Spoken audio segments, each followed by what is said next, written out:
नमस्कार प्यारे साथियों, स्वागत है आपके अपने चैनल पल स्टोरी में। तो आज मैं आपके लिए बहुत ही अच्छी कहानी लेकर आया हूं, अच्छी नींद के लिए। गांव की रातें वैसे तो हमेशा शांत होती थीं, लेकिन उस दिन जैसे हवा भी थकी हुई थी। दूर कहीं से कुत्ते के भौंकने की हल्की आवाज आ रही थी, मगर वो भी इतनी धीमी कि लगता था जैसे नींद और जाग के बीच अटकी हुई हो। इसी आधी उनिंदी सी रात में रघु अपनी चारपाई पर बार बार करवटें बदल रहा था। आंखें बंद करता, पर मन खुली किताब की तरह फड़फड़ाता रहता। कोई वजह नहीं थी उस बेचैनी की, न कोई दुख, न कोई डर, बस भीतर एक अनजान हलचल जैसे कुछ तलाश रही हो। छत की लकड़ियों पर टंगी पुरानी लालटेन की लौ धीरे धीरे हिल रही थी, और उसकी पीली रोशनी रघु के चेहरे पर पड़कर उसे और भी जागता महसूस करवाती थी। रघु ने गहरी सांस ली और आंगन की ओर देखने लगा। रात इतनी शांत थी कि लगता था मानो समय खुद ठहर गया हो। कभी कभी ऐसा लगता कि अगर वो उठ के बाहर चला जाए तो शायद हवा उसके मन की उलझनें उड़ा ले जाए। पर शरीर जैसे थकान से भरा था, वो सिर्फ करवटों में उलझा रहा। उसके कानों में पुराने घर की लकड़ियों की चरमराहट गूंज रही थी, जैसे दीवारें भी धीरे धीरे कुछ कहना चाहती हों। इसी धीमे माहौल में उसने अपने हाथ को सिर के नीचे रखा और लालटेन की हल्की सी टिमटिमाहट को देखते हुए अपनी सांसों की गति को महसूस करने लगा। लेकिन नींद फिर भी वहां से दूर ही बैठी थी, जैसे मन से नाराज होकर कोने में छुप गई हो। कभी कभी आंधी, बारिश या थकावट भी नींद ले आती है, लेकिन उस रात कुछ भी काम नहीं कर रहा था। रघु उठकर बैठ गया, पैरों को मोड़ा और कमरे की मिट्टी वाली खुशबू को महसूस किया। ये वही खुशबू थी जो उसके बचपन की याद दिलाती थी, जब वो अपनी माँ के पास भूसे की गर्म परतों पर सोया करता था। कितना आसान था तब नींद पाना, बस सिर रखो और दुनिया गायब। पर उम्र बढ़ने के साथ जैसे मन कहीं कड़ा हो गया था और नींद कहीं दूर। वो सोचने लगा कि आखिर ऐसा क्या है जो उसे सोने नहीं दे रहा। मन में एक अजीब खालीपन, जैसे कुछ कमी हो, जैसे कोई पुरानी चीज पुकार रही हो। धीरे धीरे बाहर की हवा थोड़ी ठंडी होने लगी। छत की ढलान से रात की नमी टपक के नीचे गिरती, और हर टपक में एक लय थी, धीमी, स्थिर, नींद बुलाने वाली। रघु ने आंखें बंद की, खुद को उस आवाज के हवाले कर दिया। पर तभी एक तेज करवट लेते हुए उसकी नींद फिर टूट गई। वो हल्के से मुस्कुराया, आज तो रात मानने वाली है ही नहीं। उसके भीतर एक शांत स्वीकृति आने लगी कि शायद उसे इस बेचैनी का मतलब समझना होगा। शायद ये रात उसे कहीं ले जाना चाहती है, किसी पुरानी याद, किसी भूले हुए एहसास की तरफ। उसे याद आया कि कई साल पहले उसके दादा कहा करते थे कि जिस रात नींद ना आए, समझ लेना मन कुछ बताना चाहता है। और आज रात उसका मन जैसे एक पुरानी राह खींच रहा था। वही बचपन का भूसा, वही पुराना बिछावन, वही मिट्टी की महक, वही नरमी जिसमें वो डूबकर भूल जाया करता था कि दुनिया क्या है। रघु ने लंबी सांस छोड़ी, आंखें मूंद लीं, और मन में एक शांत भावना उभरने लगी कि शायद उसे फिर से वही सहारा ढूंढना पड़ेगा जो कभी उसकी नींद का घर हुआ करता था। शायद यही बेचैनी उसी दिशा में पहला कदम थी। और उस आधी रात में, जब गांव सो चुका था, रघु के मन में पहली बार एक हल्का सा सुकून उतरने लगा, जैसे नींद ने दूर से उसे देखा हो और मुस्कुराई हो, सही रास्ते पर चलो, मैं आ जाऊंगी। रात बीत चुकी थी, लेकिन रघु की आंखों में पूरी नींद नहीं उतर पाई थी। सुबह का पहला उजाला जब आंगन की मिट्टी पर उतरा, तब वो चारपाई से धीरे धीरे उठा। उसके कदम कुछ भारी से थे, पर मन रात की बेचैनी से थोड़ा हल्का महसूस कर रहा था, जैसे कोई अधूरी बात धीरे धीरे उसके भीतर आकार ले रही हो। वह बाहर निकला तो हवा में हल्की ठंडक थी। सवेरे की ओस से भीगी हुई मिट्टी एक अलग ही सुगंध दे रही थी। दूर खेतों की ओर जाने वाली पगडंडी धूप की पतली रेखाओं से चमक रही थी, और रघु को लगा कि शायद उसे आज उसी ओर जाना चाहिए जहां उसके बचपन के नींद वाले दिन छुपे पड़े हैं। पगडंडियों का अपना अलग ही स्वभाव होता है, वे कभी सीधे नहीं जाती। जैसे जैसे रघु पुरानी राह पर चलने लगा, उसके पैरों के नीचे की मिट्टी हल्की सी उड़ती और धूल की पतली परत हवा में तैर जाती। ये वही धूल थी जो बचपन में उसके कपड़ों पर जमी रहती थी, जब वह खेतों में पूरे दिन खेलता था और शाम होते होते थककर भूसे पर गिर जाता था। आज इतने वर्षों बाद उसी पगडंडी पर चलना, उसी मिट्टी को छूना, उसके भीतर एक धीमी सी गर्माहट जगाने लगा। उसे लगा जैसे जमीन उसके पांवों से बात कर रही हो। तू वापस आ गया, बहुत समय बाद। पगडंडी के दाएं तरफ सरसों के खेत थे, जिनकी पीली महक हवा में घुली हुई थी। पीली पंखुड़ियां हल्की हवा में झूमती तो उनका सन्नाटा कानों को सुकून देता। किसी पक्षी की दूर से आती चहचहाहट उस शांत माहौल में एक छोटी सी मधुर धुन की तरह लग रही थी। रघु चलते चलते इन सबको महसूस करने लगा। वह समझ नहीं पा रहा था कि उसका मन इतनी शांति क्यों महसूस कर रहा है, लेकिन वह जानता था कि वह सही दिशा में जा रहा है, उस दिशा में जहां उसके भीतर की अधूरी नींद का रहस्य छुपा है। जैसे जैसे वह आगे बढ़ा, रास्ता और भी पुराना होता गया। जगह जगह सूखे पत्ते बिखरे पड़े थे और हर कदम पर वे हल्की आवाज करते जैसे उसके आने का स्वागत कर रहे हों। खेतों के किनारे लगे नीम के पेड़ों से गिरती धूप जमीन पर गोल गोल छाया बना रही थी। रघु उस छाया में कुछ देर खड़ा हो गया, फिर पेड़ के तने को हाथ से छूकर मुस्कुराया। ये वही नीम का पेड़ था जिसके नीचे वह दोपहर को दादी के साथ बैठा करता था। कितना शांत समय था वो।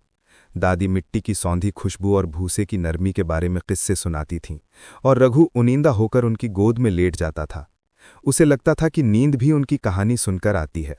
आज इतने सालों बाद वह उसी जगह खड़ा था, उसी हवा में सांस ले रहा था और उसी शांत धरती को पैरों के नीचे महसूस कर रहा था। धीरे धीरे उसे एहसास हुआ कि उसकी रात की बेचैनी शायद उसी वजह से थी। वह अपने भीतर से, अपनी जड़ों से दूर हो गया था। नींद भी उसी जड़ से जुड़ी थी, उसी सादगी से, उसी मिट्टी की गर्माहट से। चलते चलते पगडंडी एक मोड़ पर पहुंची, जहां जमीन थोड़ी मुलायम थी। यहां मिट्टी में हल्के हल्के पुराने कदमों के निशान थे, जैसे कोई बरसों से यहां चलता आया हो। रघु नीचे झुककर मिट्टी को हाथ में लेने लगा।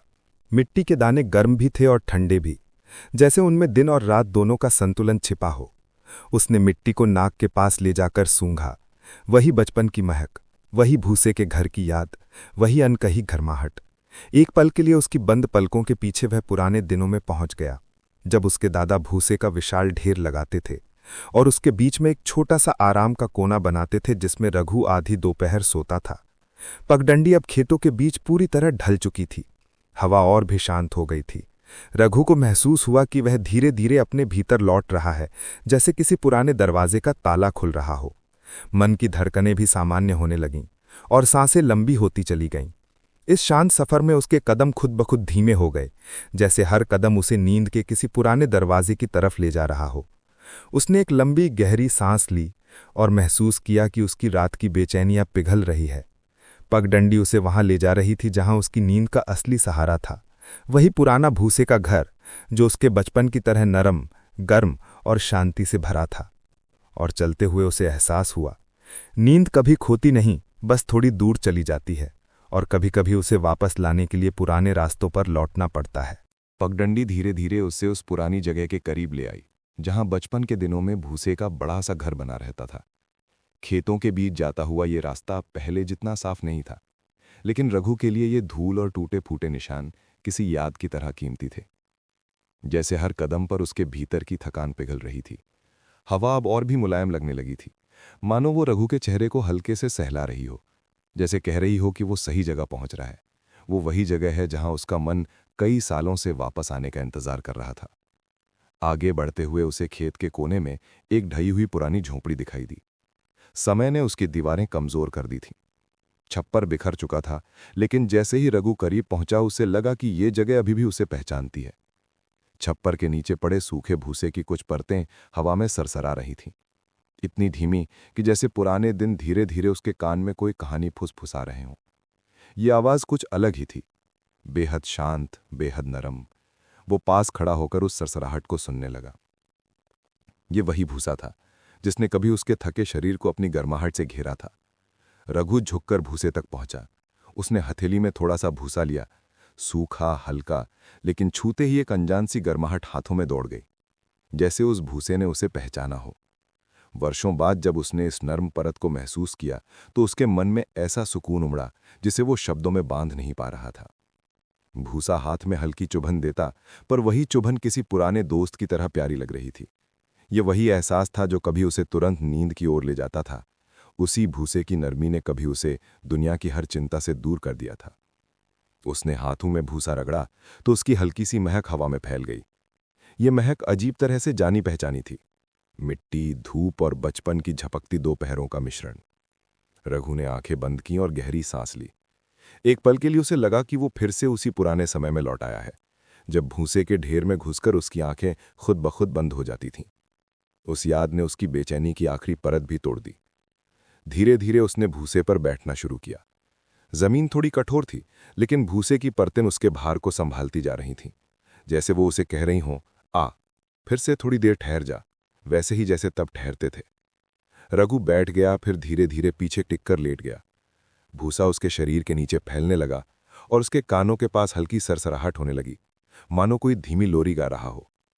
हवा ने भूसे की कुछ पतली कत्थई किस्में उसके माथे पर गिरा दी। उसने उन्हें हटाया नहीं, क्योंकि वो स्पर्श अजीब सुकून देने वाला था। रघु की आंखें खुद ब खुद भारी होने लगी। भूसे की नरमी उसके शरीर की सारी थकान सोख रही थी।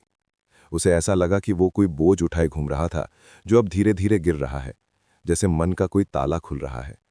भूसे की महक उसके भीतर उतरती चली जा रही थी और वो अपने सीने की धड़कनों को महसूस कर रहा था, जो अब शांत हो चुकी थीं। ये एक ऐसा स्पर्श था जो शब्द नहीं था, लेकिन समझा जा सकता था, जिसे महसूस किया जा सकता था। ये स्पर्श सिर्फ भूसे का नहीं था, ये उसके अपने भीतर की पुरानी खोई हुई शांति का स्पर्श था।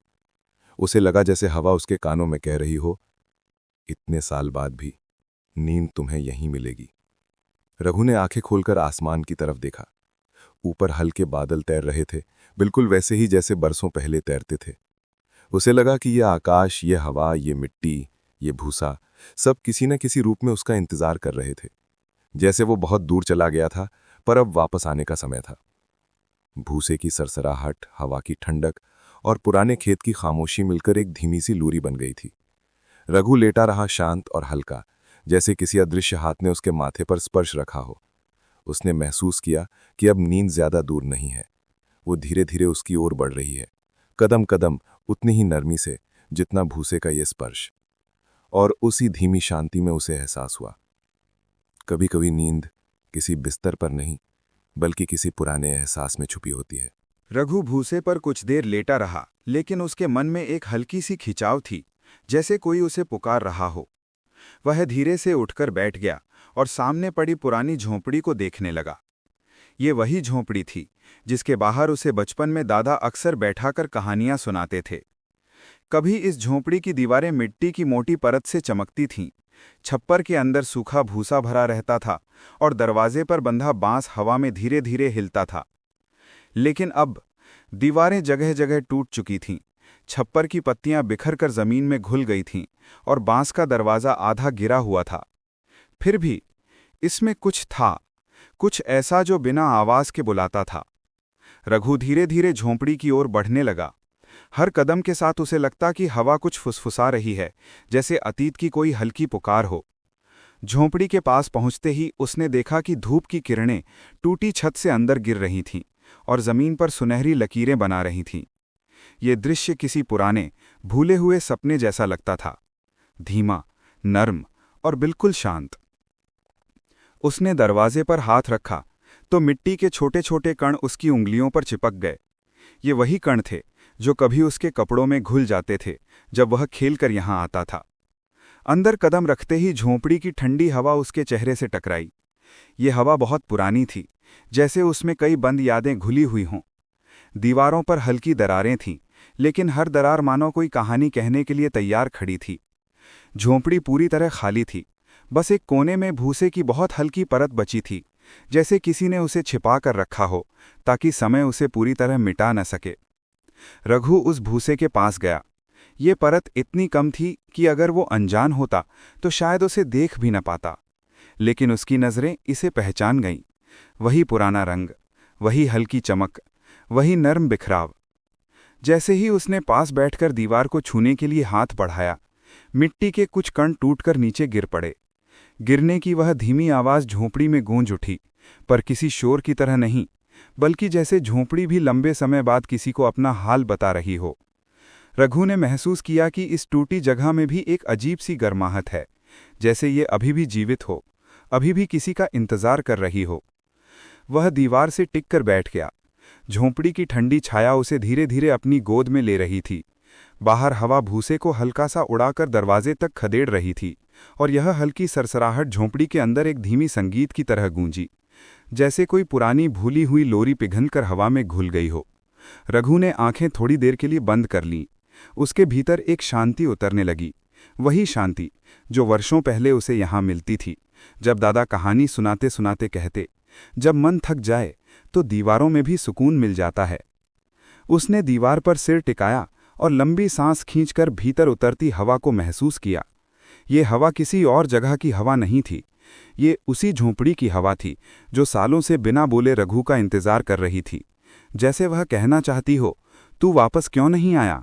यहाँ तेरी नींद छिपी थी, यहाँ तेरा सुकून पड़ा था। रघु को एहसास हुआ कि वो सिर्फ एक झोंपड़ी नहीं देख रहा था, वो अपने बचपन के उस हिस्से को छू रहा था जो कभी खो गया था। और जितनी टूटी हुई ये जगह लग रही थी, उतनी ही पूरी, उतनी ही जीवित, उतनी ही सुकून देने वाली ये उसके भीतर थी। हर दरार में उसकी हंसी थी, हर दीवार पर दादा के हाथों के निशान थे, हर कोने में उसकी पुरानी नींदें सोई हुई थीं। उसने एक बार फिर भूसे को छुआ, सूखा, हल्का, लेकिन उसमें एक अजीब सी गर्माहट थी। शायद यादों की गर्माहट, शायद उम्मीद की, शायद पूरी जिंदगी की। और उसी पल उसे लगा कि झोंपड़ी की खामोश पुकार का असल मतलब था, तू लौट आया, अब आराम कर। रघु धीरे से मुस्कुराया और झोंपड़ी की दीवार से टिककर कुछ देर यूं ही बैठा रहा।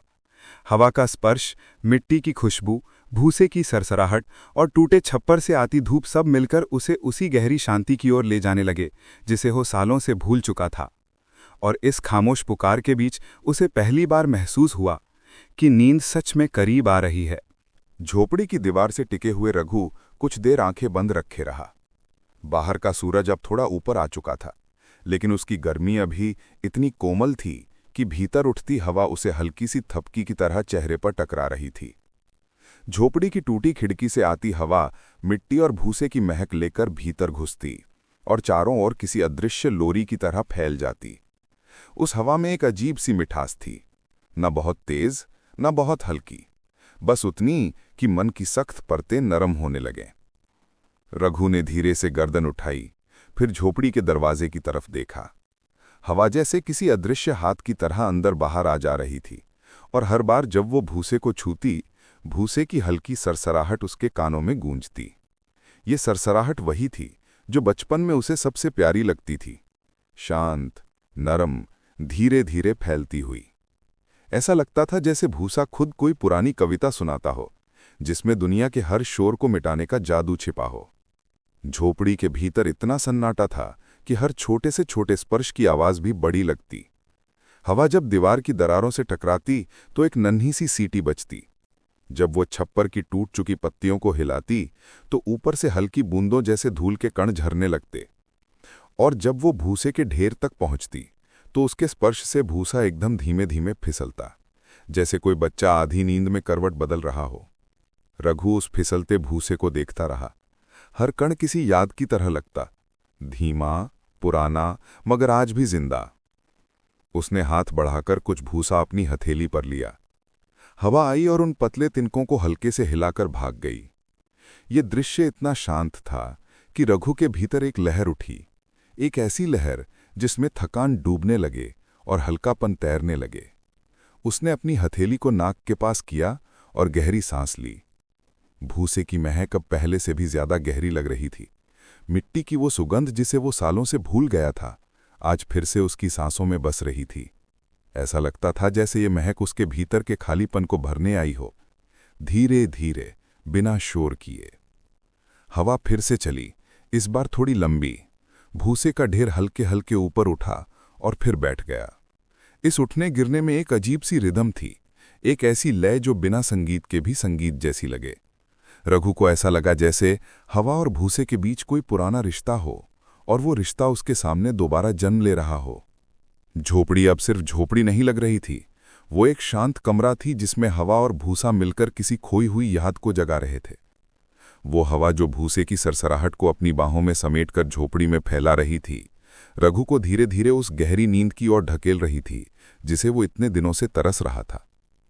रघु ने ध्यान से सुना, सरसर सरसर, बिल्कुल धीमी, बिल्कुल मुलायम, जैसे कोई कह रहा हो, आराम कर, अब तू सुरक्षित है। हवा ने भूसे की एक पतली परत उठाकर उसके पैर तक ला दी। वो परत उसके टखने से छू गई। उस स्पर्श में इतनी नरमी थी कि रघु के होठों पर हल्की सी मुस्कान आ गई, जैसे उसका शरीर उस छुआई को पहचान गया हो, जैसे किसी पुराने दोस्त ने उसकी थकान पहुंचने के लिए हाथ रखा हो। धीरे धीरे उसका शरीर और ढीला होने लगा, सांसें लंबी होती गईं। मन की बेचैनी जो रात भर उसे जगाए रखती थी, अब हवा के साथ बहती जा रही थी। रघु ने गर्दन दीवार से हटाई और थोड़ा पीछे की ओर झुककर भूसे पर लेट गया। भूसे ने उसके भार को फिर उसी नरमी से संभाला, जैसे बचपन में संभालता था। ऊपर छप्पर की दरारों से आती धूप उसके चेहरे पर सोने की पतली लकीरें बनाती रही, और हवा, वो लगातार चल रही थी, ना तेज न रुक रुक कर, बस एक शांत लय में। भूसे की सरसराहट भी अब और गहरी हो चुकी थी। ऐसा लगता था जैसे दोनों मिलकर एक ही ललाबाई रच रहे हों, एक ऐसी लोरी जो आंखें बंद करवाने की शक्ति रखती हो। रघु को लगा कि झोपड़ी ने, हवा ने और भूसा ने मिलकर उसके मन की सख्त गांठें खोल दी हैं। अब सिर्फ हल्कापन बचा था, एक ऐसा हल्कापन जो नींद के दरवाजे तक ले जाता है। उसने आंखें आधी बंद कर दी। हवा ने उसके बालों को सहलाया, भूसे ने उसके शरीर को नरमी से गले लगाया, झोपड़ी ने उसे अपनी शांत गोद में बिठा लिया, और उसी नरमी में उसे एहसास हुआ, नींद दूर नहीं है, वो धीरे धीरे उसके पास आ रही है। झोपड़ी के भीतर रघु लेटा था, लेकिन समय धीरे धीरे आगे बढ़ रहा था। दोपहर अपनी चरम गर्मी पार कर चुकी थी और अब सूरज धीरे धीरे नीचे झुकने लगा था। हवा में पहले से कहीं अधिक नरमी थी, जैसे दिन भी अब थक कर बैठना चाहता हो। रघु ने अपनी बंद पलकों को थोड़ा खोला और बाहर की ओर देखा। झोपड़ी के दरवाजे से धूप की एक पतली रेखा अंदर आ रही थी, लेकिन अब उसमें वो तेज चमक नहीं रही थी। वो धूप अब हल्की पीली, नरम और किसी पुराने कपड़े जैसी मुलायम लग रही थी। सांझ का ये उजाला कुछ अलग ही होता है। इसमें कोई शोर नहीं होता, कोई जल्दी नहीं होती। ये उजाला आते आते खुद धीमा पड़ जाता है, जैसे किसी लोरी की पहली पंक्ति जो धीरे से कानों में उतरती है। रघु धीरे से उठकर बैठने लगा ताकि वो सांझ के इस बदलते रंग को थोड़ा और करीब से देख सके। उसकी आंखें अभी भी आधी नींद में थीं और ये पीला उजाला उन आंखों को और भी भारी बना रहा था। जैसे ही वो बैठा, भूसे की कुछ हल्की परतें उसके कपड़ों से फिसलकर नीचे गिरने लगीं। गिरने की वो नन्ही आवाजें झोपड़ी में ऐसे फैलती थीं जैसे किसी शांत मंदिर में घंटी की हल्की सी ध्वनि। हवा फिर कहीं से आकर उसके आसपास घूमने लगी और भूसा एक बार फिर हल्के हल्के हिलने लगा। भूसे की हल्की सरसराहट, टूटती धूप और सांझ का मध्यम उजाला, तीनों मिलकर एक ऐसी दुनिया बना रहे थे जिसमें शोर के लिए कोई जगह नहीं थी। रघु ने दरवाजे की ओर कदम बढ़ाए। ज्यों ही उसने बाहर झांका, उसे महसूस हुआ कि पूरा खेत जिसे नींद में डूबने लगा है। मिट्टी की गंध थोड़ी ठंडी हो गई थी और खेतों पर फैल रहा पीला रंग हर चीज को किसी पुराने गाने जैसा बना रहा था। दूर दूर तक फैले सरसों के पौधे अब ज्यादा चमकदार नहीं दिख रहे थे। उनकी पत्तियां इस पीले उजाले में धीमे धीमे झुक गई थीं, जैसे वे भी दिन भर की मेहनत के बाद आराम कर रहे हों। आकाश का रंग भी बदल रहा था, एक कोमल नीला, हल्का संतरी और थोड़ा पीला। ये रंग किसी पेंटिंग की तरह धीरे धीरे एक दूसरे में घुल रहे थे। ऐसा लगता था दुनिया किसी की कैनवस पर बनाई हुई तस्वीर बन गई हो, इतनी सुंदर, इतनी शांत कि उसे देखते ही मन में बस एक ही इच्छा उठे, आराम करो, सब ठीक है। सांझ की हवा थोड़ी ठंडी हो चुकी थी, लेकिन उसकी ठंडक में भी एक नरमी थी, वही नरमी जो थके हुए मन को छूकर उसे हल्का बनाती है। हवा जब रघु के चेहरे से टकराती तो उसे लगता कि कोई अदृश्य हाथ उसके माथे पर धीरे से हाथ फेर रहा है। ये स्पर्श इतना शांत था कि रघु का दिल धीमे धीमे धड़कने लगा, जैसे कोई गहरी नींद उसे दूर से पुकार रही हो। वो बाहर खड़ा होकर इस बदलते शाम को महसूस करता रहा। आसमान में उड़ी लकीरें, खेत के किनारे बिखरी रोशनी और दूर पेड़ों की लंबी परछाइयां, हर चीज दिन के खत्म होने की कहानी कह रही थीं। ये कहानी उतनी ही कोमल थी जितनी थके हुए शरीर पर गिरने वाली ठंडी हवा। रघु को अचानक वो समय याद आया जब बचपन में वो इसी सांझ के उजाले में दादा का हाथ पकड़कर घर लौटता था। दादा हमेशा कहते, दिन ढल जाए तो मन भी ढल जाता है, इसलिए सांझ सबसे अच्छी दवा है। उस समय वो बात उसे समझ नहीं आती थी, लेकिन आज इतने वर्षों बाद यही सांझ उसके भीतर उतर रही थी, जैसे किसी पुराने घाव पर लगा मरहम। झोपड़ी के अंदर से भूसे की फिर एक धीमी सरसराहट आई। रघु वापस अंदर गया और कोने में बैठ गया। धूप अब बहुत कम रह गई थी और उसका रंग हल्का पीला होकर दीवारों पर किसी सपने की तरह फैल रहा था। ये उजाला धीरे धीरे झोपड़ी को स्वर्ण रंग में रंग रहा था और रघु को ऐसा लग रहा था मानो वो किसी पुराने गीत के अंदर बैठा हो, एक ऐसा गीत जिसमें न शब्द हों न संगीत, सिर्फ शांति और गहराई। भूसा अब हल्का सा चमकने लगा था। पीले उजाले में उसके तिनके सुनहरे धागों की तरह दिख रहे थे। ये दृश्य इतना सुंदर, इतना शांत था कि रघु का मन भर आया। उसने हाथ बढ़ाकर भूसे को छुआ। वो अभी भी उसी नरमी से भरा था, जैसे हर तिनका कह रहा हो, यहीं रुक जा, जब तक पूरी थकान उतर न जाए। सांझ का उजाला अब और भी हल्का होता जा रहा था। आसमान में रंग धीरे धीरे धुंधले होने लगे थे और हवा की चाल और धीमी हो गई थी। ऐसा लगता था दुनिया खुद को नींद के लिए तैयार कर रही है। रघु भूसे पर लेट गया। उसके चारों ओर बस हल्की पीली रोशनी, धीमी हवा और सरसराभट का बहुत कोमल संगीत था। उसकी सांसें गहरी हो गईं, आंखें खुद बहुत धीरे से बंद होने लगीं। सांझ जैसे उसके शरीर में घुसकर हर बेचैनी को पिघला रही थी और लेटे लेटे उसे महसूस हुआ, शायद यही वो समय है जब दुनिया खुद नींद बन जाती है। दिन ढलने लगा था और आसमान का हल्का सा नारंगी रंग पूरे खेत में बिखर रहा था, जैसे किसी चित्रकार ने आकाश की कैनवस पर आखिरी स्ट्रोक लगाकर ब्रश रख दिया हो। मनोहर पूरे दिन खेतों में घूमता रहा था। कभी किसी पुरानी झाड़ी के पास बैठता, कभी पगडंडी पर धीरे धीरे चलता और कभी हवा को बस यूं ही चेहरे से गुजरते महसूस करता। उसके भीतर कई दिनों की थकान जमा थी, लेकिन आज कुछ अलग था।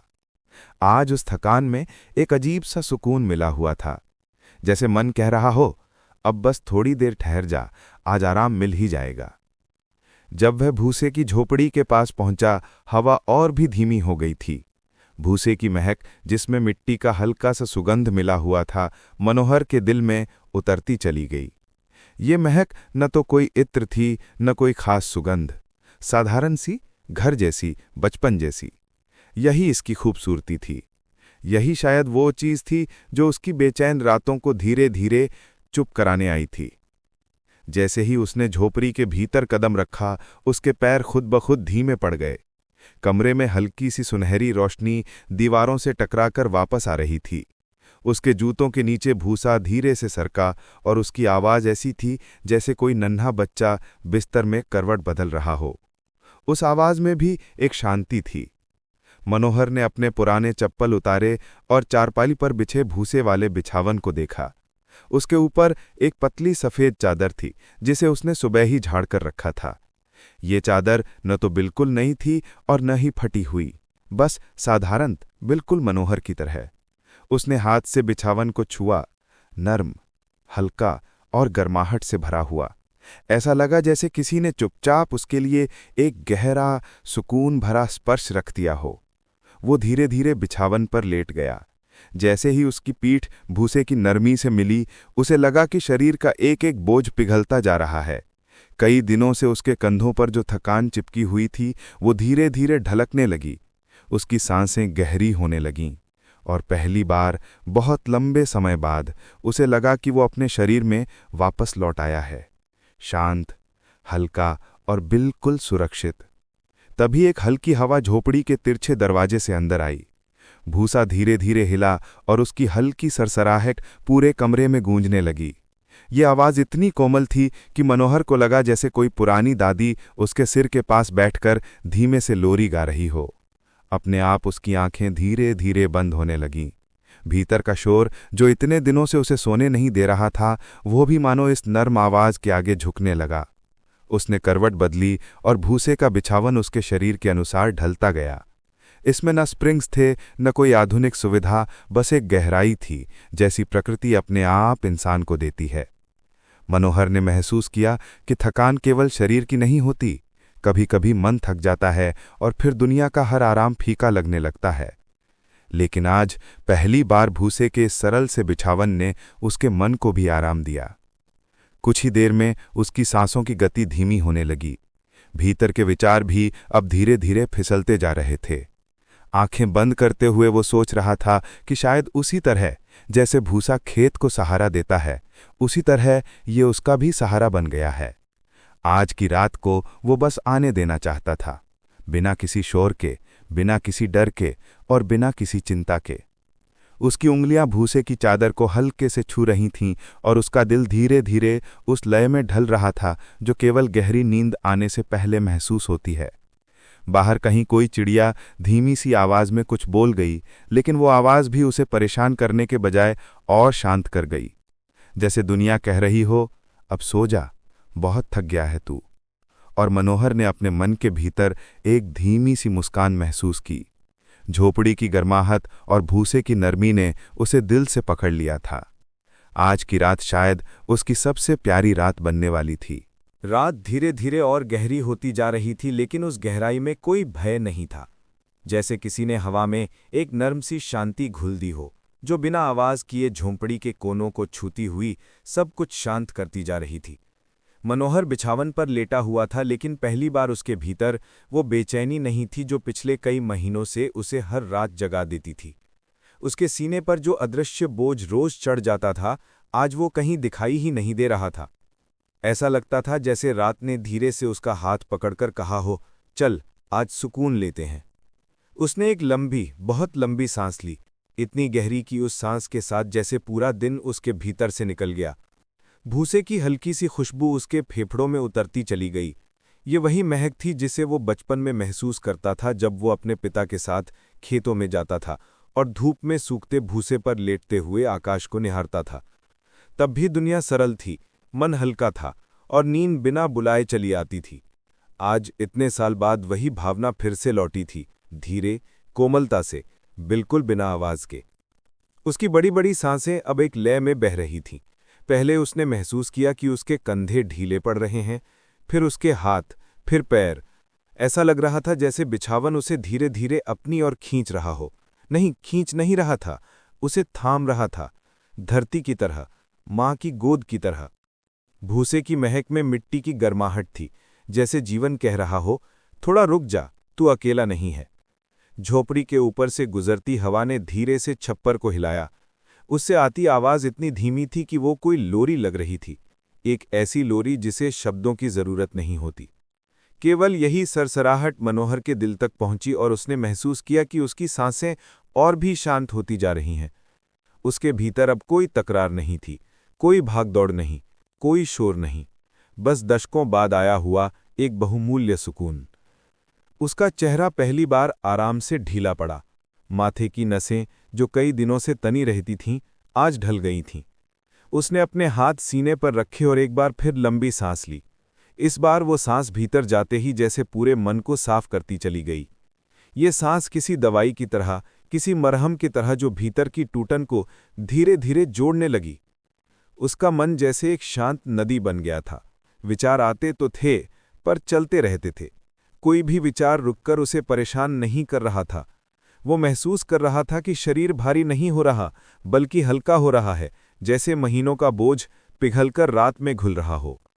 बाहर किसी पेड़ से पत्ते गिरने की आवाज आई, पर वो भी उसे नींद की तरफ धकेल रही थी। बिछावन ने जैसे उसके हर सांस का जवाब अपने मुलायम स्पर्श से दिया। भूसे की धीमी गर्माहट उसकी रीढ़ तक पहुंच रही थी। उसे महसूस हुआ कि उसकी सांस अब इतनी गहरी हो गई है कि वो नींद की दहलीज को छूने लगी है। कभी कभी उसे लगता कि वो आधा सो गया है, फिर आधा जग गया है, लेकिन दोनों ही अवस्थाएं सुहानी थीं। नींद उससे दूर नहीं भाग रही थी, बल्कि उसके पास बैठी थी, थोड़ी झिझकती हुई, लेकिन इंतजार में कि वो उसे पूरी तरह स्वीकार कर ले। उसने आंखें बंद कीं, धीरे धीरे, बहुत धीरे, जैसे आंखें खुद बंद होना चाहती हों। उसने महसूस किया कि केवल शरीर ही नहीं, उसका मन भी आज आराम की मांग कर रहा है। और भूसे की इस छोटी सी झोंपड़ी ने उसे ये आराम इतने प्यार से दिया था कि मानो कोई पुराना दोस्त सालों बाद आकर उसके कंधे पर हाथ रख दे। उसकी अगली सांस पहले से भी गहरी थी, और इस बार उसका आधा दर्द, आधी थकान, आधा अकेलापन उस सांस के साथ बाहर निकल गया। झोंपड़ी में फैलती गर्माहट और हवा की नरमी ने उसकी सांसों को, उसके दिल को और उसके मन को एक ही ताल में ला दिया, और इस ताल में छिपा था सालों बाद मिला हुआ सुकून। मनोहर भूसे के बिछावन पर लेटा था और धीरे धीरे उसकी सांसें उतनी ही शांत होती जा रही थी जितनी रात की हवा। हर सांस के साथ भूसे की हल्की मिट्टी सी महक उसके भीतर उतरती जा रही थी। ये कोई साधारण महक नहीं थी, इसमें उसके पूरे बचपन की खुशबू थी, जैसे किसी ने समय के पन्ने पलटकर उसकी सबसे पुरानी, सबसे मुलायम यादों को इस छोटी सी झोपड़ी में बसा दिया हो। उसने आंखें बंद की और महक की वो लहर उसे उन दिनों में ले गई जब वह छोटा था, नंगे पांव खेतों में दौड़ता था, भूसे के ढेर पर कूदता था और धूप से तपते खेत के बीच अपने पिता के साथ भूसे में लोटपोट हो जाता था। तब भूसा सिर्फ एक चीज नहीं था, वह खेल था, ठंडक थी, छुपने की जगह थी, खुशियों का सबसे आसान कारण था। उन दिनों जिंदगी में कोई बोझ नहीं था, ना नींद का डर, ना अकेलेपन की चुभन, बस खेत, हवा और भूसे की वो खास खुशबू जो आज रात फिर से वापस आ गई थी। मनोहर ने करवट बदली और भूसा उसके साथ नरमी से सरका। ये सरसराहट भी याद दिलाने लगी कि उसकी माँ शाम के समय भूसे को धूप में उलट पुलट करती थी। वह दूर से वही आवाज सुनकर भागा चला आता था, अम्मा मैं भी करूं? और उसकी माँ हंसते हुए कहती, आजा, पर धूल आंख में मत डाल लेना। आज हवा में वही आवाज जैसे नींद की तरह उतरी थी। ऐसा लग रहा था कि माँ पास ही कहीं बैठी है, बस हाथ बढ़ाओ और वह उसकी उंगलियों को पकड़ लेगी। जिन पलों को वह हमेशा के लिए खो चुका समझता था, वही पल आज इस झोपड़ी में वापस आ गए थे, बिना किसी शोर के, बिना किसी पुकार के। महक का असर ये था कि हर दर्द, हर थकावट, हर चिंता जैसे उसकी यादों की गर्माहट में पिघलती जा रही थी। आधे अधूरे घावों को भी एक अजीब सा आराम मिल रहा था। रात की हवा और तेज हुई और भूसे की महक थोड़ी गहरी, जैसे धरती अपने आप कह रही हो, जो खोया है उसे याद कर, पर दुख मत कर। यादें दर्द देने के लिए नहीं होती, कभी कभी वे केवल थके मन को रास्ता दिखाने आती हैं। मनोहर ने गहरी सांस ली। उसे लगा उसके भीतर कोई पुराना कमरे का दरवाज़ा खुल रहा है, जहां बच्चा सा वह दौड़ रहा है, खिलखिला रहा है और भूसे में गिरकर उठने का नाम ही नहीं ले रहा। उसका चेहरा ढीला पड़ा, माथे की झुर्रियां मिट गई। वह उस बच्चे को महसूस कर पा रहा था जो कभी उसका हिस्सा था और जिसे वह वर्षों की थकान के नीचे दबा चुका था। धीरे धीरे उसकी दाढ़ी में हवा फिसलती रही, भूसा उसके बाजू से सरकता रहा और यादों की गर्माहट उसके दिल में फैलती रही। उसे लगा वह अकेला नहीं है, उसकी माँ, उसके पिता, उसका पूरा बचपन इस झोपड़ी में उसके साथ हैं। ये भले लोग अब दुनिया में नहीं थे, लेकिन भूसे की ये महक, उसने उन्हें आज रात फिर से जिंदा कर दिया था। ये रात सिर्फ थकान मिटाने की नहीं थी, ये रात मन को जोड़ने की थी। ये वह पल था जब कोई इंसान अपने अतीत, अपने वर्तमान और अपने भीतर छुपे अनकहे भावों से एक बार फिर से मिल जाता है। और मनोहर इस मिलन को बिना जल्दी किए, बिना किसी डर के महसूस कर रहा था। भूसे की महक उसके चारों ओर चुपके से फैलती जा रही थी और उसकी स्मृतियां इस महक में ऐसे तैर रही थी जैसे हवा में तैरता हुआ हल्का सा परिंदा। कुछ देर बाद उसके होंठों पर एक छोटी सी मुस्कान आई। वह मुस्कान किसी मजाक पर नहीं, किसी खुशी पर नहीं, बल्कि इस एहसास पर थी कि यादें कभी भी सच में दूर नहीं जाती। वे सिर्फ इंतजार करती हैं, किसी शांत रात, किसी नर्म महक और किसी थके हुए दिल के फिर से खुलने का। झोपड़ी के भीतर फैली भूसे की महक ने मनोहर के दिल को पहले ही गहराई से छू लिया था, लेकिन अब रात और भी गहरी हो चुकी थी। बाहर का आकाश इतना साफ था कि तारे मानो किसी चांदी के थाल पर बिखरे हुए दानों की तरह चमक रहे थे। झोपड़ी का दरवाज़ा खुला था और उसके ठीक सामने फैला छोटा सा आंगन चांदनी में नहा रहा था। हवा इतनी हल्की थी कि वो महसूस भी नहीं होती, बस उसके प्रभाव से भूसे का कोई तिनका कभी कभी सड़क जाता था। थोड़ी देर तक लेटे रहने के बाद मनोहर धीरे से उठकर बैठ गया। उसे नींद आने लगी थी, पर एक अजीब सा खिंचाव बाहर के आंगन की ओर जा रहा था, जैसे रात उसे बुला रही हो, आजा, तारे भी तेरी ही तरह जाग रहे हैं। उसने अपने पैरों पर हाथ फेरा, हल्की थकान महसूस की और झोंपड़ी के बाहर कदम रखा। बाहर आते ही उसे ऐसा लगा मानो चारों ओर किसी ने सफेद रुई बिछा दी हो। चांदनी ने हर चीज को इतनी कोमलता से छुआ था कि कोई भी चीज चुभती नहीं थी, न पत्थर, न हवा, न रात की ठंड। आंगन में कदम रखते ही उसके पैरों के नीचे सूखी मिट्टी ने एक गर्म सी अनुभूति दी। वो धीरे से आगे बढ़ा और खटिया के पास जाकर बैठ गया। ये वही पुरानी खटिया थी जिस पर कई रातों तक उसने करवटें बदलकर नींद का इंतजार किया था। लेकिन आज वो खटिया भी उसे किसी पुराने दोस्त की तरह मुस्कुराती हुई लग रही थी। उसने अपने सिर को ऊपर उठाकर आसमान देखा। तारे बिना झिलमिलाए बेहद धैर्य के साथ चमक रहे थे। कोई जल्दबाजी नहीं, कोई घबराहट नहीं, मानो वो भी रात को समझते हों, मानो वो भी किसी बेचैन मन को शांत करने के लिए वहीं टंगे हों। मनोहर को उन तारों में एक अजीब सी अपनापन महसूस हुआ। उसने धीरे से सोचा, कितनी बार यही आकाश देखा था, पर कभी यूं साफ नहीं दिखा। ये सिर्फ आकाश का बदलाव नहीं था, ये उसके मन का साफ होना था। आंगन के एक कोने में पुराना नीम का पेड़ था। उसकी हल्की छाया जमीन पर किसी बूढ़े आदमी की कहानी की तरह आराम से पड़ी हुई थी। हवा जब पेड़ को छूती तो उसकी पत्तियां इतनी धीरे धीरे हिलती कि उनका स्वर नींद की तैयारी जैसा लगता। मनोहर ने अपनी आंखें बंद करके उस स्वर को सुना। कभी कभी बस इतना ही काफी होता है, एक पेड़ की सांसें, एक आंगन की खामोशी और तारे जो ऊपर से चुपचाप सब कुछ देख रहे हों। अचानक उसे वो रात याद आई जब वो इसी आंगन में बैठकर रो पड़ा था। उसे लगा था कि उसकी दुनिया बहुत छोटी हो गई है, उसके सपने बहुत दूर चले गए हैं। पर आज उसी आंगन में वही आदमी बैठा था, पर रो नहीं रहा था। उसकी आंखों में अभी भी भाव थे, पर अब उनमें एक स्थिरता थी, जैसे रात ने उसकी पीठ थपथपाकर कहा हो, दर्द खत्म नहीं होता, पर उसे उठाकर चलना आसान हो जाता है। उसने गहरी सांस ली। इस बार सुकून उसकी सांस में था, दर्द नहीं। चांदनी उसके चेहरे पर पड़ रही थी, जिससे उसका चेहरा पहले से हल्का सा चमक रहा था।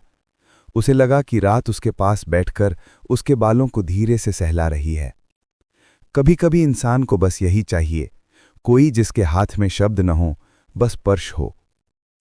कुछ देर बाद उसने तारे गिनने की कोशिश की।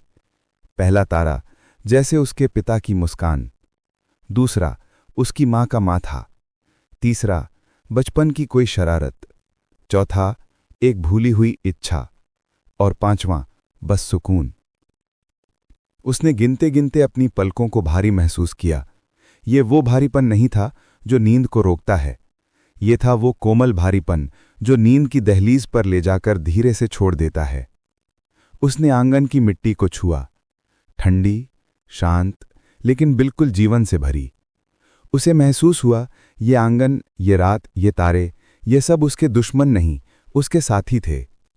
एक लंबे समय बाद उसे लगा कि कोई उसे बचा रहा है, और वो कोई इंसान नहीं, बल्कि खुद प्रकृति थी।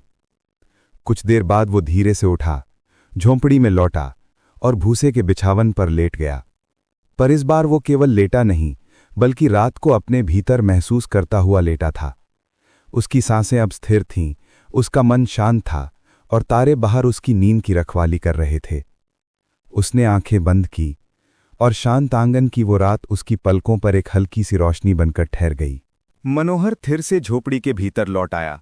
बाहर का शांत आंगन, तारे, चांदनी, ये सब उसके मन पर एक हल्की परत बनाकर गए थे, जैसे किसी ने धीरे से उसके विचारों को छुआ हो और कह दिया हो कि अब सब ठीक है। वो दरवाजे के पास थोड़ी देर खड़ा रहा और भीतर फैली गर्माहट को महसूस करता रहा। ये गर्माहट सिर्फ तापमान की नहीं थी, ये उस शांति की थी जो घर जैसी जगहों में, सच्ची मिट्टी और भूसे में और पुराने समय की महक में छुपी रहती है। झोपड़ी में कदम रखते ही उसे लगा कि जैसे दीवारें उसके लौटने से खुश हो गई हों।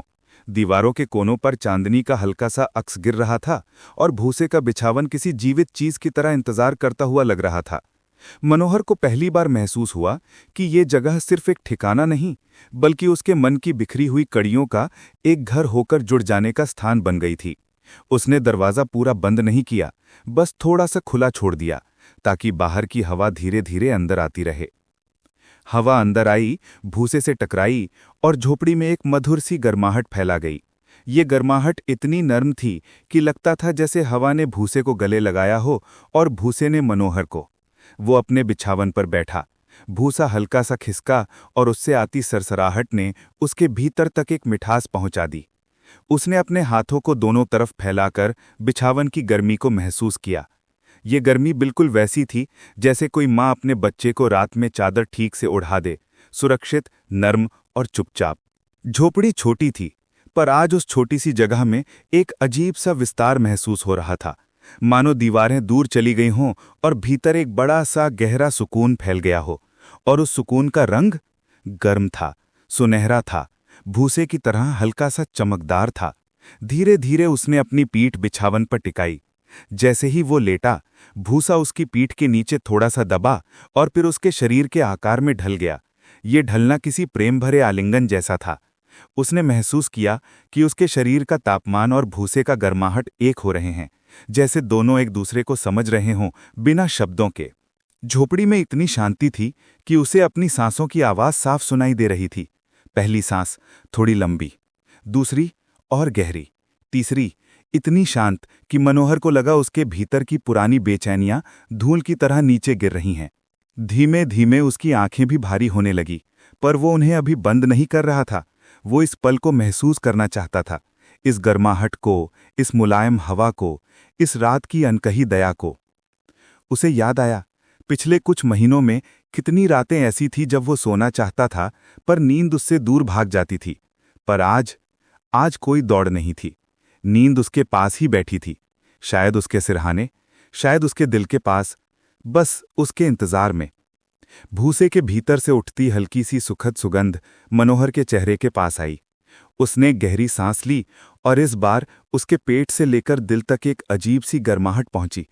ऐसा लगा जैसे कोई पुराना घाव भर रहा हो, जैसे भीतर कोई टूटा हुआ हिस्सा फिर से जुड़ने की कोशिश कर रहा हो। झोपड़ी के बाहर कहीं कोई गाय अपनी घंटी हिलाकर हौले से बोली। उसकी आवाज इतनी दूर, इतनी मधुर थी कि वो भी कहानी का हिस्सा लग रही थी। रात की हवा ने उस आवाज को झोपड़ी तक लाकर मनोहर के दिल पर रख दिया, बिल्कुल एक शांत धुन की तरह। धीरे धीरे, बहुत धीरे, उसका मन उस गर्माहट में डूबने लगा। सालों बाद किसी जगह ने उसे ये महसूस कराया था कि इंसान कितना भी टूट जाए, कितना भी भटक जाए, फिर भी एक ना एक स्थान ऐसा होता ही है जहां गर्माहट उसका इंतजार करती है। और उस रात उस स्थान का नाम था भूसे की ये छोटी सी झोपड़ी। मनोहर भूसे के बिछावन पर लेटा था और उसके भीतर कुछ धीमा हो रहा था, कुछ जो वर्षों से तेज भाग रहा था, खुद को थका रहा था और हर रात उसे जागने को मजबूर कर देता था। आज वही चीज धीरे धीरे शांत हो रही थी। उसकी धड़कनें, जो हमेशा किसी अनजाने डर की तरह तेज चलती थीं, अब किसी नदी की लहरों की तरह समान हो गई थीं, एक लय में, एक ताल में। रात के इस गहरे सन्नाटे में जब दूर कहीं किसी झींगुर की आवाज भी हल्की सी लोरी लग रही थी, मनोहर की धड़कनों ने जैसे उससे कहा कि अब भागने की जरूरत नहीं है। उसने अपने सीने पर हाथ रखकर महसूस किया कि किस प्रकार उसकी धड़कनों की गति धीमे धीमे कम हो रही है, शांत, संयत और गहराई से स्थिर। ऐसा पल बहुत कम लोगों की जिंदगी में आता है जब शरीर ही नहीं, मन भी ये मान ले कि अब वो सुरक्षित है, अब उसे किसी चीज से डर नहीं है। भूसा उसके नीचे ऐसे ढल गया था मानो वो उसके दिल की गति को सुन रहा हो। हर धड़कन के साथ भूसा हल्का सा सरकता था, जैसे वो उसके लिए जगह बना रहा हो, कह रहा हो कि जितना चाहो उतना आराम कर लो। मनोहर के गालों पर हवा की एक बहुत धीमी लहर आई, जिसने उसके आंखों के कोनों को सहलाया। ये वही हवा थी जिसमें खेत, बचपन, मिट्टी और घर ये सब मिक्स हो गए, एक ऐसी खुशबू बन गए थे जो सीधे दिल में जाकर ठहर जाती थी। उसका शरीर अब भारी नहीं था, बल्कि बहुत हल्का। मन इतना शांत था कि उसे लगा उसके विचार किसी पुरानी अलमारी में रखे कपड़ों की तरह हैं, सजे हुए, शांत, बिना उसे परेशान किए। उसने महसूस किया कि उसके दिल के आसपास जो महीनों से कसाव था वो ढीला पड़ रहा है। धीमे धीमे उसने अपनी उंगलियों को मोड़ा, फिर फैलाया और उसे महसूस हुआ कि उसके भीतर से एक बोझ उठ रहा है। ये बोझ शायद बातें थीं, शायद डर, शायद अकेलापन, या शायद वो नींद जो कभी आती ही नहीं थी। आज वो सब जैसे पिघलकर उसके शरीर से बह रहा था। झोंपड़ी की दीवारों पर चांदनी का प्रकाश धीरे धीरे आगे बढ़ता जा रहा था, अपने साथ एक शांतिमा लेकर। वो रोशनी भूसे पर पड़ती, फिर मनोहर के हाथ पर और फिर उसके चेहरे को हल्का सा स्पर्श करती। इस स्पर्श में एक माँ की तरह धैर्य था, जैसे कह रही हो, चुप, अब सो जा, मैं यहीं हूं। धीरे धीरे मनोहर ने महसूस किया कि उसकी धड़कनें और धीमी होती जा रही हैं। अब वो सिर्फ धड़क नहीं रही थीं, वो उसे शांत कर रही थीं। हर धड़कन जैसे उसे धीरे से कह रही थी, सब ठीक है, सब ठीक है, सब ठीक है। कभी कभी इंसान को सिर्फ यही चाहिए होता है, अपने ही दिल की आवाज़, जिसे वो वर्षों से सुन नहीं पाया होता। आज रात मनोहर वही आवाज़ साफ साफ सुन रहा था। वो आवाज़ न प्रेम की थी, न खोए हुए लोगों की, वो आवाज़ बस जिंदगी की थी। भूसा उसकी पीठ पर एक लगातार गर्म सा सहारा दे रहा था। उस सहारे में कुछ ऐसा था जो मन की धड़कनों को समझता था, जो ये जानता था कि एक थका हुआ आदमी कब टूटता है, कब संभलता है। और आज मनोहर संभल रहा था। कुछ देर बाद उसे लगा कि वो बिछावन में नहीं लेटा, बल्कि किसी बहुत गहरी जगह में डूब रहा है, एक ऐसी जगह जहां कोई आवाज़ नहीं, कोई दर्द नहीं, कोई चिंता नहीं, बस शांत गहराई। नींद की तरफ खुलता हुआ एक दरवाज़ा। उसने अपनी पलकों को ढीला छोड़ा और वे अपने आप बंद हो गईं, जैसे उन्हें यही करना था। उसकी सांसें बेहद धीमी हो गईं। उसका सीना हल्का सा उठता और गिरता रहा। उसके विचार अब शब्दों में नहीं थे, वो बस हवा की तरह हल्के थे और कहीं दूर बह रहे थे। अब उसकी धड़कनें एकदम संतुलित थीं। उनमें कोई भय नहीं था, कोई जल्दी नहीं, कोई बोझ नहीं, बस एक गहरी, गर्म और सांत्वना देने वाली धुन, जिसने धीरे धीरे, बहुत धीरे मनोहर को उस नींद के करीब कर दिया जिसका इंतजार उसे महीनों से था। उस रात हवा कुछ अलग थी, ना बहुत तेज, ना बिल्कुल शांत, जैसे किसी पुरानी याद को कुरेदने के लिए ही चली हो। पुराने घर की खिड़की के कोने से आती हल्की सरसराहट, मानो किसी बीती बात को बार बार दोहराना चाहती थी। दीवार की वही पुरानी दरार, जो अब घर का एक हिस्सा बन चुकी थी, अजीब तरह की कंपी दे रही थी। ऐसा लगता था जैसे वो कुछ कहना चाहती हो, पर शब्द अभी भी बंद हैं, कहीं गहरे अंधेरे में छुपे हुए। सुबह होते ही सूरज की हल्की किरणें जैसे ही कमरे की दीवार पर पड़ी, दरार की चमक पहले से ज्यादा साफ दिखने लगी, मानो किसी ने रात भर उसमें कुछ छिपाया हो। घर का माहौल बेहद शांत था, लेकिन उस खामोशी में भी बहुत कुछ बोला जा रहा था, बस सुनने वाला चाहिए था। रवि कमरे में आया और एकटक उस दीवार को देखते हुए खड़ा रह गया। कई दिनों से वो इस घर की अजीब हरकतों को नज़रअंदाज कर रहा था, लेकिन अब ये सब उसकी समझ से बाहर होने लगा था। उसे हमेशा लगता था कि घर की पुरानी दीवारों में सिर्फ धूल और नमी की गंध होगी, लेकिन अब उसे उनमें किसी बीते इंसान की परछाई दिखने लगी थी।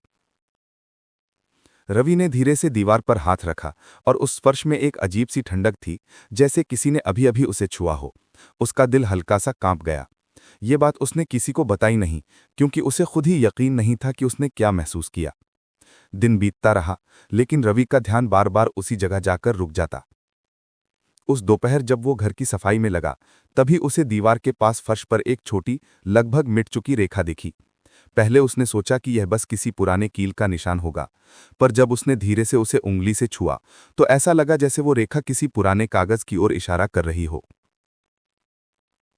कुछ देर तक वो भ्रमित खड़ा रहा, फिर झाड़ू पोंछा छोड़कर उस निशान के पास बैठ गया। घर जितना शांत था, रवि का मन उतना ही बेचैन। उसने अपनी उंगली उस रेखा पर थोड़ा और दबाई और जमीन की सतह हल्के से खिसकने लगी। ये देखकर रवि की आंखें फैल गईं। धीरे धीरे जमीन का वो छोटा हिस्सा दाईं तरफ खिसका और नीचे एक पुराना लकड़ी का तख्ता दिखाई दिया। तख्ता देखने में इतना पुराना था कि लगता था दशकों से किसी ने उसे छुआ भी नहीं। रवि ने गहरी सांस ली और सावधानी से तख्ता उठाया। जैसे ही तख्ता ऊपर आया, नीचे एक छोटा सा खाली खांचे जैसा स्थान नजर आया, जिसमें एक मुड़ा हुआ कागज पड़ा था, इतना पुराना कि उसके किनारे पीले हो चुके थे। रवि के हाथ कांपने लगे। उसने कागज को धीरे धीरे उठाया, मानो डर हो कि यह छूते ही बिखर न जाए। कागज पर धूल जमी थी। उसने फूंक मारकर उसे साफ किया, पर जैसे ही उसने कागज खोलने की कोशिश की, कागज के एक कोने से हल्की खड़खड़ाहट हुई। या शायद वो सिर्फ कागज की आवाज नहीं थी, कुछ और भी था जो कमरे में गूंज उठा था। रवि ने पीछे मुड़कर देखा। कोई नहीं था, लेकिन हवा अचानक ठंडी पड़ गई थी। उसने कागज खोलना जारी रखा, और जैसे जैसे वो खुलता गया, रवि के दिल की धड़कन तेज होती गई। इस कागज पर कुछ लिखा हुआ था, बहुत हल्की पर साफ दिखाई देने वाली लिखावट। रवि ने शब्दों को पढ़ने की कोशिश की, लेकिन वो समझ नहीं पा रहा था कि ये पत्र किसका है और क्यों इस तरह गुप्त जगह में छुपाया गया था। बस इतना साफ था कि यह सामान्य कागज नहीं, ये उस घर की सबसे पुरानी और सबसे गुप्त कहानी की शुरुआत था। उसे अचानक महसूस हुआ कि अब वो आधे रास्ते पर खड़ा है। पीछे जाना संभव नहीं, आगे बढ़ना जरूरी है। उसने हिम्मत जुटाई और धीरे धीरे उस पत्र की पहली पंक्ति पढ़ी, और वो पंक्ति इतनी चौंकाने वाली थी कि उसने उसी पल समझ लिया कि ये घर उतना खाली नहीं है जितना दिखता है। कमरा जैसे अचानक भारी हो गया था। हवा में एक अजीब दबाव था, जैसे किसी ने कमरे की दीवारों को पकड़कर कसकर खींच दिया हो। रवि के हाथ में वो पुरानी चिट्ठी थी, जिसकी स्याही भले ही फीकी पड़ चुकी थी, लेकिन उसमें लिखा हर अक्षर जैसे उसमें कोई धड़कता हुआ सच छिपाए बैठा था। उसने एक गहरी सांस ली और धीरे धीरे पत्र की पहली पंक्ति पढ़ी। अगर ये चिट्ठी कभी किसी के हाथ लगे तो समझ लेना कि सच्चाई अभी भी दीवारों में सांस ले रही है। रवि का दिल धक से रह गया। ये कोई साधारण पत्र नहीं था, ये किसी ऐसे इंसान का लिखा हुआ लगता था जो डर, बेचैनी और पसीने में डूबकर लिख रहा था। कागज की लिखावट थोड़ी कांपती हुई थी, लेकिन बेहद साफ दिखाई दे रही थी, मानो उस वक्त लिखने वाले के हाथ तो कांप रहे थे, पर उसके शब्द बिल्कुल दृढ़ थे। रवि दूसरी पंक्ति पढ़ने ही वाला था कि कमरे के कोने से एक हल्की सी आवाज आई, जैसे किसी ने लकड़ी पर उंगली से हल्का सा टकटक किया हो। रवि ने नजर उठाई, कोई नहीं था, लेकिन वो आवाज हवा में अब भी तैर रही थी। उसने खुद को संभाला और फिर से कागज की ओर देखा। पत्र की दूसरी पंक्ति पढ़ते ही उसकी सांस अटक गई। मेरी मौत हादसा नहीं थी। रवि का गला सूख गया। मौत? किसकी मौत? उसने तुरंत अगली पंक्ति पढ़ी। और अगर घर की दीवारें अब भी खामोश नहीं हुईं, तो समझ लेना कि मेरा अंत करने वालों का राज अभी भी यहीं कहीं छिपा है। मानो किसी अदृश्य हाथ ने उसके सीने पर पत्थर रख दिया हो। रवि के सामने अचानक उस घर की हर दीवार, हर पुरानी दरार, हर चरमराती आवाज जीवित लगने लगी। वो चिट्ठी आगे पढ़ने लगा। पत्र के नीचे एक नाम था, लेकिन उस नाम पर किसी ने स्याही फैला दी थी, जैसे जानबूझकर उसे मिटाने की कोशिश की गई हो। नाम मिट चुका था, पर उसके नीचे एक और शब्द लिखा था, हल्की स्याही में लेकिन साफ, बहन। रवि ने आंखें बंद कर लीं। इसका मतलब ये किसी बहन की चिट्ठी थी, किसी अपने को संबोधित, या शायद किसी ऐसे को जिसने सच को जानना था।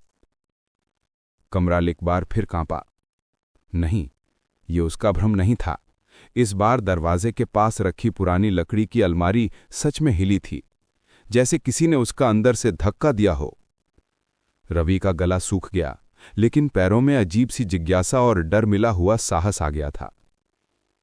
वो अलमारी की ओर बढ़ा। हवाओं में अब एक अलग ही प्रकार की गंध थी, पुरानी, सीलन और शायद खून की हल्की सी महक। उसने हैंडल पकड़ा। हैंडल इतना ठंडा था कि लगता था अभी अभी बर्फ से निकाला गया हो। उसने धीरे से उसे खींचा। अलमारी चर की आवाज के साथ खुली। अंदर कपड़े नहीं थे, न पुराने बर्तन, बस एक बेहद पुराना खुरदुला लकड़ी का बक्सा रखा था। उस पर धूल नहीं थी, बल्कि हल्के हल्के उंगलियों से बनी खरोंचें थीं, जैसे किसी ने उसे अंदर से खोलने की कोशिश की हो। वो कुछ पल खड़ा रहा। शायद वो डर रहा था, शायद उसके मन के अंदर कहीं कोई आवाज कह रही थी, मत खोल, ये घर जो बता रहा है वो शायद सहने लायक नहीं है। लेकिन फिर उसने उसी चिट्ठी को देखा, उसी मेरी मौत हादसा नहीं थी वाली पंक्ति को, और बस उसने फैसला कर लिया। उसने बक्सा उठाया और धीरे से खोला। बक्सा अंदर से पूरी तरह काला था और उसमें सिर्फ एक ही चीज रखी थी, एक टूटी हुई चूड़ी। चूड़ी इतनी पुरानी थी कि उसका रंग मिट चुका था, पर उसका एक आधा हिस्सा लाल था, बहुत गहरा लाल, जैसे खून में डुबोया गया हो। उसने उसे हाथ में उठाया और उसी पल पूरा कमरा झटके से कांप उठा। खिड़कियां खुद ब खुद बंद हो गईं, दीवार पर लगी दरार से धूल झड़ने लगी और हवा में एक महिला की धीमी, बेहद दर्द भरी सिसकी गूंज उठी। रवि के हाथ से चूड़ी लगभग गिर ही गई थी, लेकिन उसने गिरने नहीं दिया। उसके कानों में एक आवाज पड़ी, बहुत हल्की, बहुत टूटी हुई, जैसे किसी ने दशकों बाद पहली बार बोलने की कोशिश की हो। मुझे न्याय चाहिए। रवि का पूरा शरीर सुन्न पड़ गया। उसने हिम्मत करके चूड़ी को सीने से चिपका लिया और उसी पल सिसकियों की आवाज अचानक बंद हो गई। कमरा फिर शांत हो गया, ऐसी खामोशी की दिल की धड़कन भी ज्यादा सुनाई दे रही थी। रवि समझ चुका था, ये घर किसी महिला की अधूरी कहानी में कैद है। उसकी मौत हादसा नहीं, एक साजिश थी, और ये चूड़ी शायद उसकी आखिरी निशानी थी जिसे किसी ने जानबूझकर छुपाया था। रवि ने खुद से वादा किया, मैं सच जानकर रहूंगा, चाहे इस घर में कितनी भी आवाजें क्यों न जाग जाएं। और फिर उसने चिट्ठी मोड़कर अपनी जेब में रख ली, क्योंकि अब ये सिर्फ एक घर नहीं था, ये एक न्याय की पुकार था। रवि ने झोपड़ी में वापस कदम रखा। हाथ में चूड़ी और जेब में पुरानी चिट्ठी थे। उसकी धड़कनें अब भी तेज थीं, लेकिन किसी तरह का डर अब उसके भीतर नहीं था। बस एक अजीब सा संतुलित उत्सुकता और गंभीर जिम्मेदारी थी। ये घर जिसने वर्षों से केवल खामोशी में सांस ली थी, अब उसे अपनी सबसे पुरानी कहानी बता चुका था। भूसा उसके नीचे हल्का सा खिसक रहा था, मानो उसे हौले से सहलाना चाहता हो। रवि ने झोपड़ी के कोने में बैठे भूसे पर अपनी पीठ ठिकाई। रात की ठंडी हवा धीरे धीरे अंदर आई और भूसे की गर्माहट में मिलकर उसे एक अजीब सुरक्षा की अनुभूति दे रही थी। वो पहली बार महसूस कर रहा था कि कुछ स्थान सिर्फ रहने के लिए नहीं बनाए जाते, वे भीतर के टूटे हुए हिस्सों को जोड़ने के लिए, पुराने दर्द को शांत करने के लिए बनाए जाते हैं। चिट्ठी को उसने हाथ में लिया और फिर से पढ़ा। हर शब्द अब सिर्फ सूचना नहीं दे रहा था, बल्कि जैसे किसी ने उसके मन की गहराइयों में उतरकर उसे समझने की कोशिश की हो। मौत की साजिश, बहन का अधूरा दर्द और छिपा हुआ राज, सब कुछ अब उसकी आंखों के सामने स्पष्ट हो रहा था। रवि ने हल्की सांस ली और अपनी उंगलियों से भूसे को सहलाया। ये भूसा अब केवल झोपड़ी का हिस्सा नहीं था, ये एक साथी, एक सहारा और कुछ हद तक उस कहानी का एक गवाह बन गया था। उसकी गर्माहट और महक ने उस रात उसकी नींद को बुलाया, लेकिन इस बार वो नींद सिर्फ शांति की नहीं, समझ की भी थी। धीरे धीरे उसकी आंखों पर नींद का पर्दा आया, उसकी सांसें गहरी और धीमी हो गई। वो सोच रहा था कि कितने दिनों से वो ये समझने की कोशिश कर रहा था कि जीवन में अकेलापन क्या होता है, डर क्या होता है और पुराने दर्द कैसे छोड़ना चाहिए। अब उसे जवाब मिल गया था। बाहर की हवा, भूसे की महक, खामोशी की गूंज, सभी ने मिलकर उसे यह सिखाया कि जीवन में हर अधूरी कहानी, हर छिपी हुई सच्चाई और हर दर्द अंततः एक हल्की मुस्कान में बदल सकता है। रवि ने अपने हाथों को छाती पर रखा। वो महसूस कर रहा था कि अब वो डर से मुक्त है। ये डर केवल असुरक्षा का था, अब वो जिम्मेदारी में बदल गया, सच जानने और उसे सम्मान देने की जिम्मेदारी। झोपड़ी में हल्की रोशनी फैल रही थी। चांदनी बाहर से अंदर आई और भूसे पर पड़ गई। ये रोशनी केवल रोशनी नहीं थी, ये उस घर की स्वीकार्यता और मनोहर जैसे इंसानों की शांति का प्रतीक बन गई। रवि ने आंखें बंद की और महसूस किया कि नींद धीरे धीरे उसे अपनी गोद में ले रही है। अब वो केवल अपने भीतर की शांति के साथ, भूसे की गर्माहट के साथ और उस अधूरी कहानी के साथ था जो अब धीरे धीरे पूरी हो रही थी। और पहली बार वर्षों के बाद उसने महसूस किया, सच, न्याय और शांति हमेशा किसी न किसी रूप में लौट कर आते हैं। उस रात भूसे की झोपड़ी सिर्फ एक घर नहीं थी, वो एक आश्रय बन गई थी, एक ऐसा स्थान जहां इंसान अपने डर, अपने दर्द और अपने अधूरे हिस्सों को छोड़कर पूर्ण शांति में सो सकता है। सांसें गहरी, मन शांत और दिल हल्का। रवि ने आखिरी बार झोपड़ी को देखा और मुस्कुरा दिया। वो जान गया था कि भले ही जीवन में कई रहस्य और दुख हों, सही समय पर सब शांत हो जाते हैं। और भूसे की वो महक, वो हल्की मिट्टी जैसी, जीवन और यादों से भरी, रात भर उसके साथ रही। रवि की नींद अब पूरी, गहरी और सुकून भरी थी, और झोपड़ी में छाई ये रात जैसे हमेशा के लिए उस अधूरी कहानी को पूरी कर गई थी।